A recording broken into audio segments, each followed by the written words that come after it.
നാഡി ജ്യോതിഷം മുൻ DGP അലക്സാണ്ടർ ജേക്കബ് സാർ ABC-ലേക്ക് സ്വാഗതം. സാറുമായിട്ട് നിരന്തരം സംസാരിക്കുന്ന സമയങ്ങളിൽ കഴിഞ്ഞ ഒരു മാസമായിട്ട് ഈ ആഫ്റ്റർ ഡെത്ത് ഈ ഒരു ബുക്സിനെ കുറിച്ച് നിരവധി തവണ കേൾക്കുകയുണ്ടായി.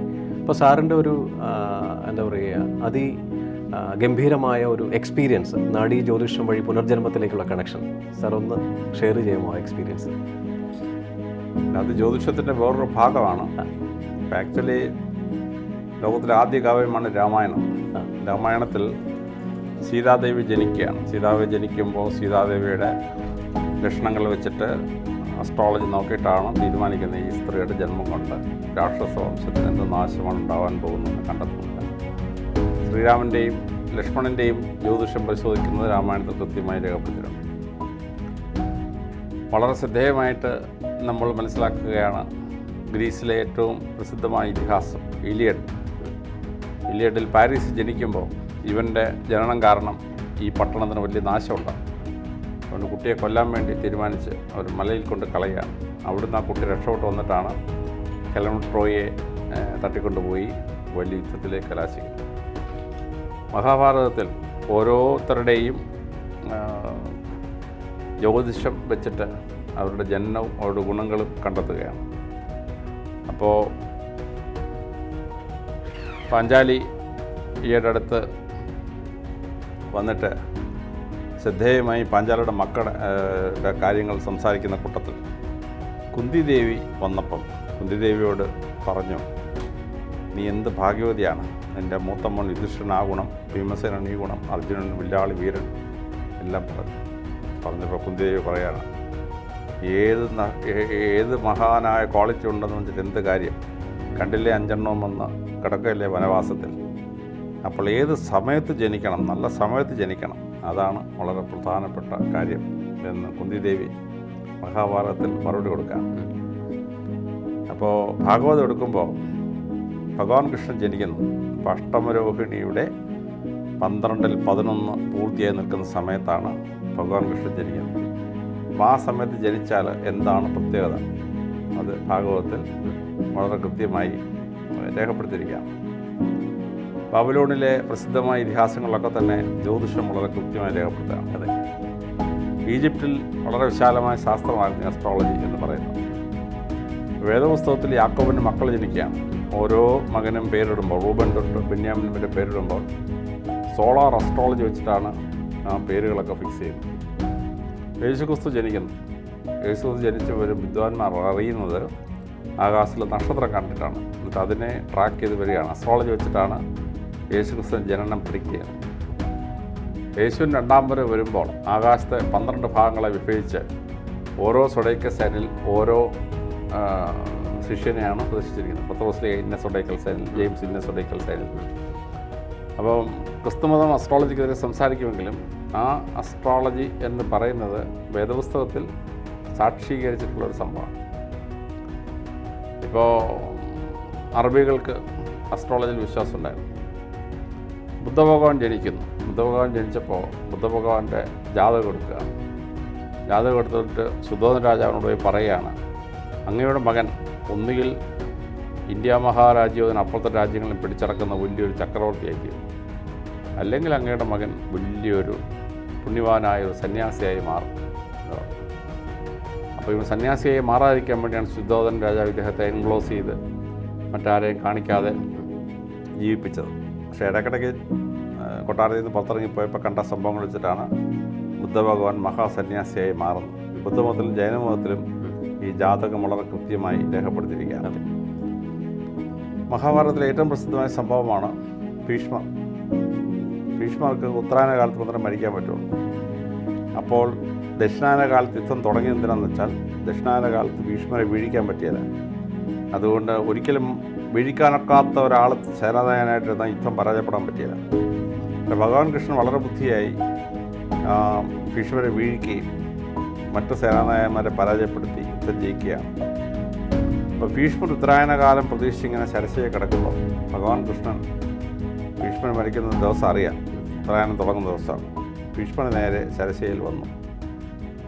ഭഗവാനെ കണ്ട ഉടനെ ഭീഷ്മർ പറഞ്ഞു, എൻ്റെ കൃഷ്ണ, നീ വിഷ്ണു ഭഗവാനാണെന്ന് എനിക്ക് പണ്ടേ അറിയാമായിരുന്നു. എന്ന് പറഞ്ഞിട്ട് വിഷ്ണു സഹസ്രനാമ സ്തോത്രം ഭീഷ്മർ പറയുക. അത് കഴിഞ്ഞ് ഉത്തരായനം വന്ന സമയത്ത് ഭീഷ്മർ മരിക്കുകയാണ്. അപ്പോൾ ഈ ടൈം എന്ന് പറയുന്നത് വളരെ കൃത്യമായിട്ട് മഹാഭാരതത്തിലും രാമായണത്തിലും വേദപുസ്തകത്തിലും ബാബിലോണിയൻ ടെക്സ്റ്റിലും ഇലിയഡിലും ഒഡീസിയിലും ഒക്കെ കൃത്യമായി രേഖപ്പെടുത്തുകയാണ്. അപ്പോൾ ഈ ടെർമിനോളജി ഉപയോഗിക്കുമ്പോൾ പലതും സാധാരണക്കാരന് മനസ്സിലാവില്ല. ഉദാഹരണത്തിന് രാഹു എന്ന് പറഞ്ഞാൽ നക്ഷത്രമില്ല അല്ലെങ്കിൽ ഗ്രഹമില്ല. ഇത് അസ്ട്രോളജിക്കെതിരെ സംസാരിക്കുന്ന ഒരു പക്കനാണ്. രാഹു എന്ന് പറയുന്നത് ഒരു എക്ലിപ്സാണ്, not a physical object. Ketu unexpected ഉണ്ടാകുന്ന ഒരു സംഭവമാണ്. അത് കേതു എന്നൊരു സാധനമുണ്ട്, ഗ്രഹമുണ്ടെന്ന് വെച്ചാൽ ഗ്രഹമില്ല. ഇപ്പോൾ ലോകത്തിൽ ഈജിപ്തുകാർക്കും ബാബിലോൺകാർക്കും ഇന്ത്യക്കാർക്കൊക്കെ അറിയാവുന്നത് 6 ഗ്രഹങ്ങളായിരുന്നു. ബുധൻ, ശുക്രൻ, ഭൂമി, ചൊവ്വ,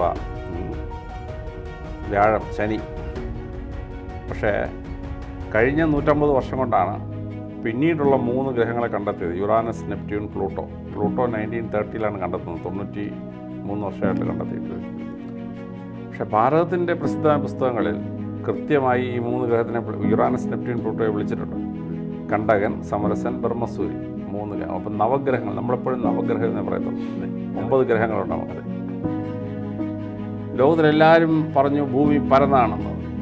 പക്ഷേ ഭാരതത്തിലെ ജ്യോതിഷം കൃത്യമായി ഭൂഗോളം, സൂര്യഗോളം, ചന്ദ്രഗോളം, ഇത് ഉരുണ്ടിരിക്കുന്ന ഗോളമാണെന്ന് 3000 വർഷത്തിന് മുമ്പ് ഭാരതത്തിലെ ഋഷിവര്യന്മാർക്ക് അറിയായിരുന്നു. അതുകൊണ്ടാണ് സൂര്യൻ ഗോളമാണ്, സൂര്യഗോളം, ചന്ദ്രഗോളം, ഭൂഗോളം എന്ന് വിളിക്കുന്നത്.